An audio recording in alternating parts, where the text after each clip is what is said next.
আমরা যেটি চাই সেটি হচ্ছে প্রাথমিক স্তর থেকে উচ্চ শিক্ষা পর্যন্ত সব জায়গাতেই ধর্মীয় শিক্ষা বাধ্যতামূলক হবে এবং কারিগরি ও অন্যান্য যে মেডিকেল শিক্ষা আছে সেখানেও নৈতিক শিক্ষা তথা ইসলামী শিক্ষার একটি পার্ট থাকবে। আর 92 ভাগ মুসলমানের দেশে এই ইমান আমানের শিক্ষা, ইসলামী শিক্ষাটা পর্যায়ক্রমে বিলুপ্তির পথে যাচ্ছে। এই বিষয়ে কথা বলবেন ঢাকা বিশ্ববিদ্যালয়ের ল্যাবরেটরি স্কুলের সহকারী অধ্যাপক জনাব মোহাম্মদ তৌহিদুল ইসলাম। ওনাকে এই বিষয়ে কথা বলার অনুরোধ করছি। এটা পুরো আসে না, বিসমিল্লাহির রহমানির রহিম। ধন্যবাদ আজকে অনুষ্ঠানের সম্মানিত সভাপতি সঞ্চালক উপাধ্যক্ষ আব্দুর রহমান স্যারকে।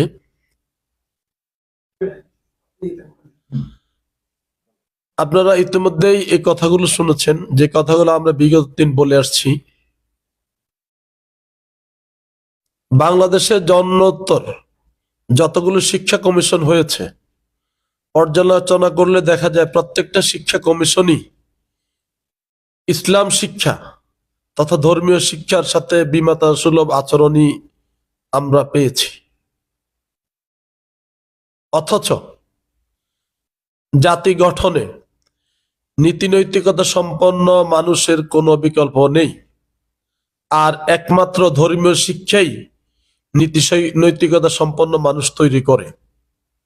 সুতরাং শিক্ষার সর্বস্তরে ধর্মীয় শিক্ষা তথা সংখ্যাগরিষ্ঠ মুসলমানের দেশ হিসেবে ইসলাম শিক্ষাকে বাধ্যতামূলক করতে হবে। এই দাবি এদেশের আপামর জনগণের, 92 ভাগ জনগণের, এমনকি 100 ভাগ জনগণের।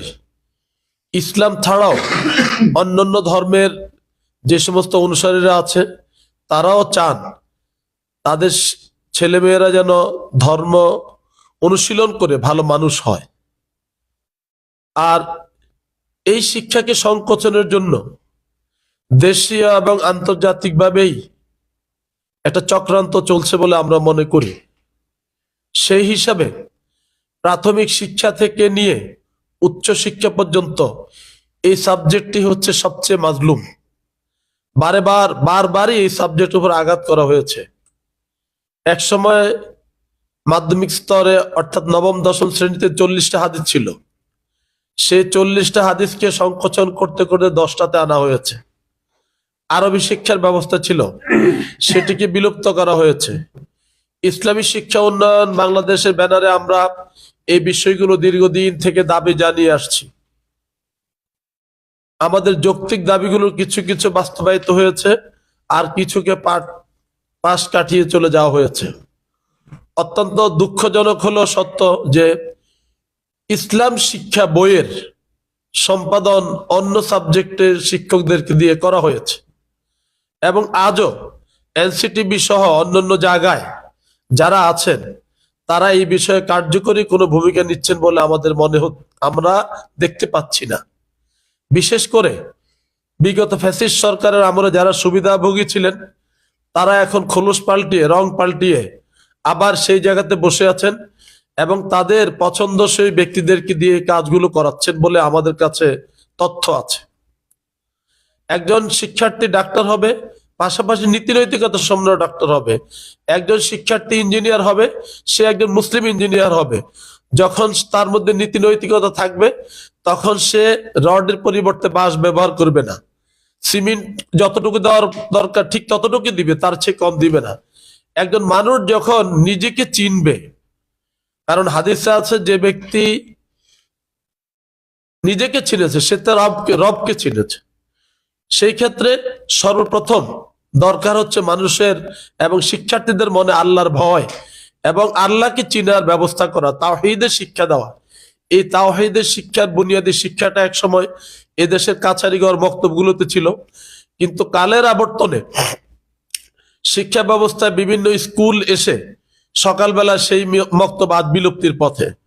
সুতরাং শিক্ষার্থীরা যেহেতু আনুষ্ঠানিকভাবে শিক্ষা ছাড়া একটা শিক্ষা পরিপূর্ণ হওয়া খুব কঠিন, সেজন্য আমাদের জোর দাবি হচ্ছে এই দেশের ইবতেদায়ী মাদ্রাসাগুলোকে প্রাইমারি স্কুলের মতো সুযোগ সুবিধা দিয়ে এবং সরকারি যে যে সুযোগ সুবিধা আছে সেই সুযোগ সুবিধাগুলো নিশ্চিত করে মুসলিম শিক্ষার্থীদেরকে তাদের ধর্মীয় শিক্ষার পথ সুগম করা, পাশাপাশি প্রাইমারি স্কুল থেকে সব স্তরেই ধর্মীয় শিক্ষা দিতে হবে, যাতে করে শিক্ষার্থীরা কোরআন হাদিসের পাশাপাশি ধর্মীয় এবং নৈতিক শিক্ষাগুলো তারা গ্রহণ করতে পারে। স্কুল কলেজগুলো যে অবস্থা, সেটি হচ্ছে ধর্মীয় শিক্ষা একটি বাধ্যতামূলক শিক্ষা সাবজেক্ট হলো, সেখানে শিক্ষক সংকট রয়েছে এবং সব জায়গাতেই সেগুলোকে সংকোচন করার যে নীতিটা শুরু হয়েছিল সেটা সব কালে অব্যাহত আছে। এমনকি অনেক শিক্ষা প্রতিষ্ঠান প্রধানও এই কাজে সহযোগিতা করেন। আমরা অন্যান্য সাবজেক্টের মতো রেশিও অনুযায়ী ইসলাম শিক্ষার শিক্ষকের দাবি করছি, সমপরিবার শিক্ষকের দাবি করছি। পাশাপাশি উচ্চ মাধ্যমিক স্তরে আমরা দেখেছি 2003-04 সালেও যেখানে অন্যান্য সাবজেক্টের সমপরিমাণ ইসলাম শিক্ষার শিক্ষার্থী হতো, কিন্তু সেখানে সেটাকে সংকোচন করতে করতে আজকে সেটাকে আইসিইউতে পাঠিয়ে দেওয়া হয়েছে এবং একটা সময়ের পর হয়তো এটা বিলুপ্ত হয়ে যাবে। ঢাকা সহ বিভিন্ন জায়গায় যে কলেজে ইসলাম শিক্ষার শিক্ষক অবসর নিয়েছেন অথবা অন্যত্র চলে গেছেন, সেই জায়গাতে আর তার জায়গাতে রিপ্লেসমেন্ট করে শিক্ষকও নেওয়া হয়নি এবং শিক্ষার্থীদেরকে সেই সাবজেক্টগুলোকে ভর্তি হতে সুযোগ দেওয়া হচ্ছে না। তাই অনতিবিলম্বে উচ্চ মাধ্যমিক স্তরে ইসলাম শিক্ষাকে পূর্ব অবস্থায় নিয়ে যেতে হবে এবং উচ্চ মাধ্যমিক পর্যায়ের সব শাখার শিক্ষার্থীরা যাতে এই শিক্ষা গ্রহণ করতে পারে সেই সুযোগ করে দিতে হবে। পাশাপাশি বিগত ফ্যাসিস্ট সরকারের আমলে 16 বছর ধরে একটি ডিগ্রি কলেজও ইসলাম শিক্ষা বিষয়ের কোনো সাবজেক্ট খোলার অনুমতি পাওয়া যায়নি, অনার্স তো দূরের কথা। এবং ইতিমধ্যে আপনারা বক্তব্যে আমার পূর্ববর্তী বক্তব্যের যারা দিয়েছেন বক্তাদের মুখে শুনেছেন, বিভিন্ন জায়গাতে ইসলাম শিক্ষা সংকোচনের জন্য সাবজেক্টগুলো বন্ধ করে দেওয়া হয়েছে। আমরা অনতিবিলম্বে জাতীয় বিশ্ববিদ্যালয় সহ যথাযথ কর্তৃপক্ষের কাছে আবার পুনরায় যে সমস্ত কলেজে বন্ধ করা হয়েছে এবং যারা আবেদন করেছেন তাদেরকে এই সাবজেক্ট খোলার অনুমতি দেওয়া এবং প্রয়োজনীয় জনবল কাঠামো সংশোধন করে শিক্ষক নিয়োগের জোর দাবি জানাচ্ছি।